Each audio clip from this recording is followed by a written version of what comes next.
Kim birinchi bo'lib qornim to'ydi deydisa, ona to'ydimdirkan.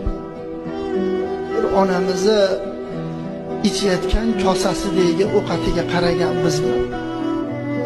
Bechora bir katta go'sht solib yemaydi, chunki erim yesin, o'g'lim yesin deydi. Qo'yiq ovqat ham o'ziga sololmaydi bechora. Lekin qozonni boshida o'zi o'tiradi, o'zi quyadi, lekin o'ziga suyib quyadi. Nimaga? Erim yesin, o'g'lim yesin. Nimaga? Chunki ona ekan. Bir yoshligimizni eslang. Biror bir shirin narsani ko'rib qolsak, agarki og'ziga solayotgan bo'lsa ham og'ziga qarab tursak, solmasdan biz og'zimizga solgan. Kim bu? Bu onadir. Rasululloh sallallohu alayhi va sallam shuning uchun aytibdilar, jannat onalarning oyog'ini ostida deb.